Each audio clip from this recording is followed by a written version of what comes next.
Hello, Stitchers. Welcome to Stitch Please, the official podcast of Black Women Stitch, the sewing group where Black Lives Matter. I'm your host, Lisa Woolfork. I'm a fourth-generation sewing enthusiast with more than 20 years of sewing experience. I am looking forward to today's conversation, so sit back, relax, and get ready to get your stitch together. Welcome to the Stitch Please podcast. I'm your host, Lisa Woolfork. And as I say every week, this is a very special episode because this episode, I am going to talk with you about a road trip that I recently took and ended up including some really fun sewing excursions. In particular, a visit to meet a person in real life who I had only talked to before on the internet or other like digital conversations. So I'm realizing that one of the differences between having little kids and having adult kids is that you can leave adult kids home alone. And so my spouse and I were able to visit family in upstate New York. And we are located in Virginia, Charlottesville, Virginia. So the place we were going to visit was exactly 368 miles from where we are. I should also add that I do not like road trips at all. I think I have like maybe a 3-hour max and then I get like really cranky or despondent. So an 8-hour drive or 7.5, depending. Like if you left early in the day, it was like 7.5 hours.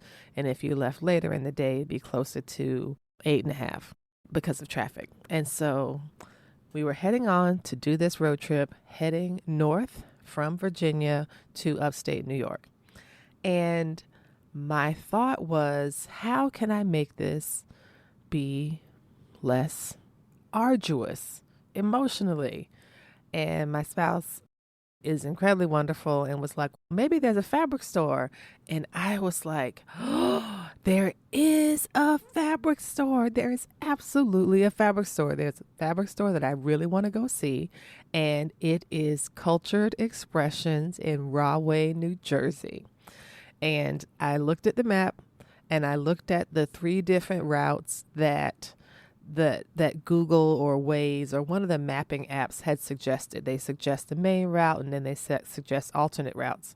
But the main route, which was the faster route, was also the route that was closer to Rahway, New Jersey.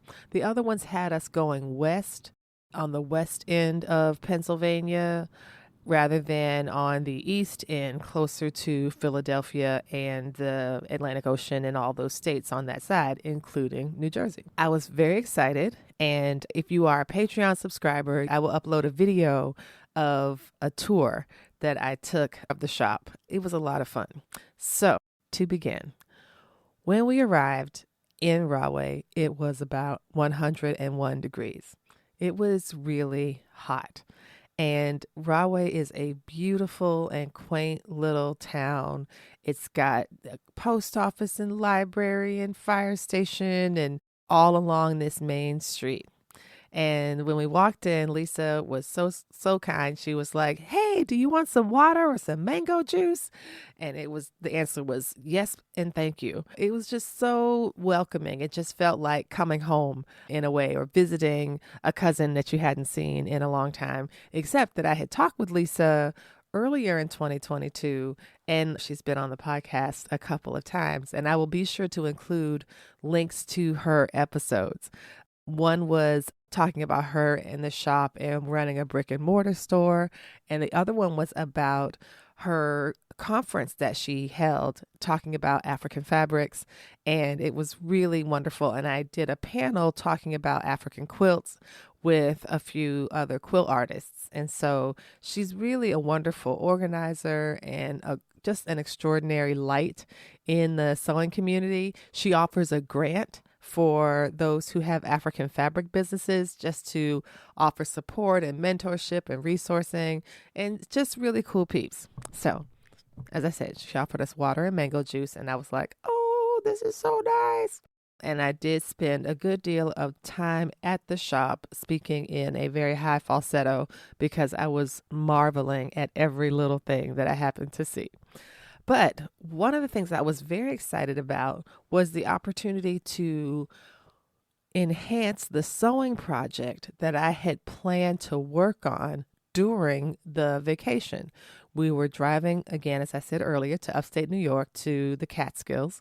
And I did bring my little tiny travel machine because I wanted to work on a shirt for my sister. She had been asking about this for some time, and I thought this could be a good opportunity to piece together all of the elements that I needed to create the base fabric. She saw a shirt on Good Times, the show Good Times. She sent me a screenshot of it, and it's like a kind of hybridized, non-linear form of quilting that is lots of different patches and types and textures of fabric. It's really quite beautiful.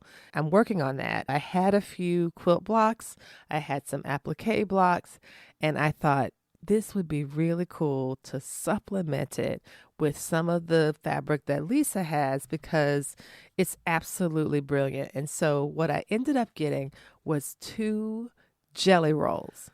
For those unfamiliar with quilting terms, a jelly roll is a stack of strips that are cut from selvage to selvage. From the jelly rolls allow for a variety of different fabrics to be put together. It's almost like it's already curated. When you choose a jelly roll, you know that the fabrics are going to go together. They might all come from the same designer. They might come from a similar colorway or one that's even deliberately different. But when you get a jelly roll, you're grabbing something that you know is going to work because it's been curated and organized to work together. A jelly roll is a stack of depending on the vendor, between 30 strips and 50 strips. Lisa's are 50 strips.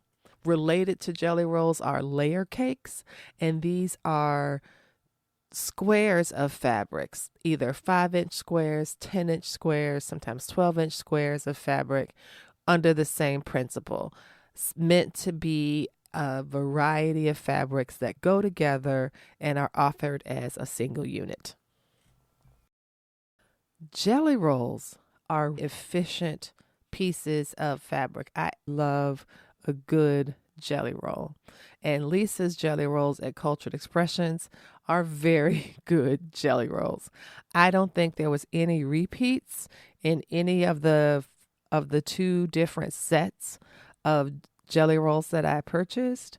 I got one that was 50 different strips that were 1.5-inch wide, and I got another set that was also 50 strips, but 2.5-inch wide.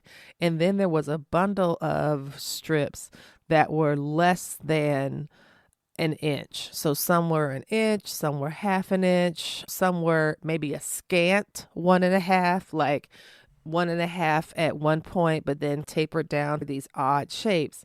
They were perfect for what I was thinking of doing, which is called string piecing. And similar to foundation piecing, but what you're doing instead is connecting the strips of fabric one to the other, not putting them on a foundation, but just stringing them together. That's how I understand what string piecing is, or string quilting. And so my thought was to take the 2.5-inch fabric strips and put them alongside the 1.5-inch strips, make a several chunks of these strip sets, and then cut them and then attach them to some of the other quilt blocks and pieces that I had. So I was so excited to see Lisa's shop and to grab these because I did not have any other fabric in mind for making these garments. I had the quilt blocks, I had the larger applique hand blocks, both of which I've got at an estate sale.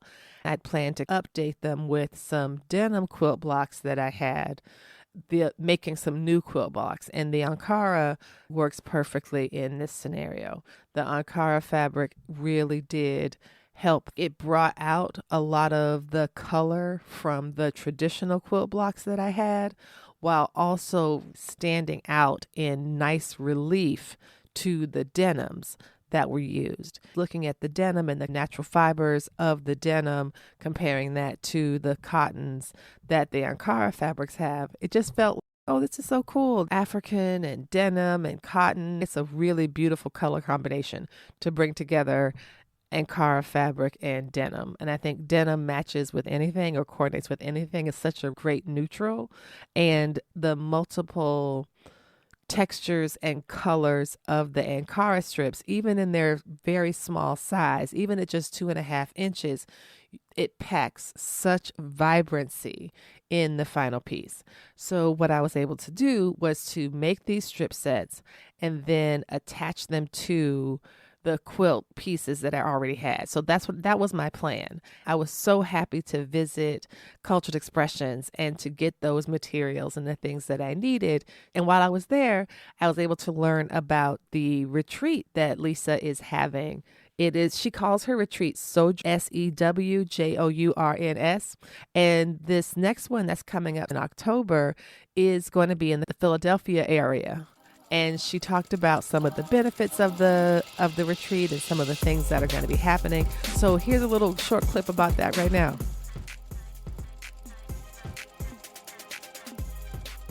Okay, so here at Cultured Expressions, it's amazing. Here with the Lisa, who is fantastic. She's been on the podcast a couple times. I have. We had a great time. And she is a great time. And she has a retreat coming up is it New Mexico? No, this one's outside of Philly. This is the East Coast Philly. one. It's It's East Coast listen. and during the week, so we're changing up a little bit for this one. Okay. So it's going to be just a retreat experience, some guest speakers, time to work on your own stuff, And some retail therapy, gourmet food. We're going to be at Normandy Farm, and the food is wonderful. The head chef is from Kenya. Oh my word. Y'all, it's gonna be some good food. That alone, right? Some good food, some good wine, some good times, some sewing, and some retail. People, yes, all to the good. And the reason I thought it was in New Mexico because Lisa was taking people everywhere. I know. You would hopefully go next year. Yeah. Santa Fe will come back. Yes, Santa Fe was something Indigo to do class. it. And didn't you do one on the continent as well? Did you have one? Yeah, did a couple sojourns to Ghana. Wow. I don't know if I'm doing that anytime Soon. There's a lot going on, but if I can, I'm going to gradually get back to yes, within the U.S. Yes, this is a perfect way to do it. Like Philly's, like not that. So I want it to be in driving distance for me, to be honest. Yeah, it needs just to ease in. Yeah, absolutely. Because it's a lot of work. It's a lot of work, and you give a lot, and you provide a lot. A lot of the people that go on the sojourns out west are actually East Coast people. Oh my word, this is amazing. So if you're interested in gourmet food and wine and an amazing time with wonderful speakers, Lisa Shepard Stewart is offering a fantastic sojourn right outside of Philadelphia. Find out more at culturedexpressions.com. You can call her at 1-866-MUDCLOTH. And if you are in I think they call it the tri-state area, if you are near New Jersey, you can go to her shop in Rahway, and it's actually really close to the train. Like you take the Amtrak and then you can get on this other train and it lets you off like a block from the shop. This is just a little short report on a road trip that I recently took and had a wonderful time at Cultured Expressions.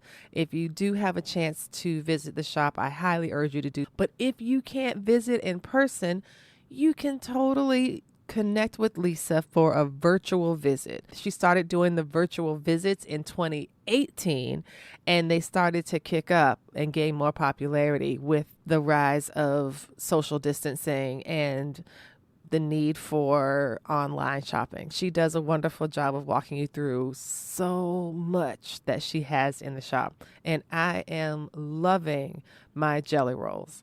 I have not sewn all the strips. I didn't need all of them just for this one garment, but I'm really glad to have maybe about 50 left. So I'm ready for the next project. So that was the story of a road trip that was made even better by a wonderful fabric detour to Cultured Expressions in Rahway, New Jersey. It was my first time meeting Lisa Shepard Stewart in person after talking with her online and having her on the podcast a couple times and supporting her at her fantastic African Fabrics event last year. And it was a wonderful time. And so I'm just encouraging folks, if you haven't connected with Lisa yet, please do. She's a lot of fun. She's got amazing fabrics. And if you are up for travel, she is hosting a fantastic retreat in Philadelphia or outside of Philadelphia in October. So catch up with her about. You've been listening to the Stitch Please podcast, the official podcast of Black Women Stitch, the sewing group where Black Lives Matter. We appreciate you supporting us by listening to the podcast. If you'd like to reach out to us with questions, you can contact us at blackwomenstitch@gmail.com. If you'd like to support us financially, you can do that by supporting us on Patreon, Patreon. And you can find Black Women Stitch there in the Patreon directory. And for as little as $2 a month, you can help support the project with things like editing, transcripts, and other things to strengthen the podcast. And finally, if financial support is not something you can do right now, you can really help the podcast by rating it and reviewing it anywhere you listen to podcasts that allows you to review them. So I know that not all podcast directories or services allow for reviews, but for those who do, for those that have like a star rating or just ask for a few comments, if you could share those comments and say nice things about us at the Stitch Please podcast, that is incredibly helpful. Thank you so much. Come back next week and we'll help you get your stitch together.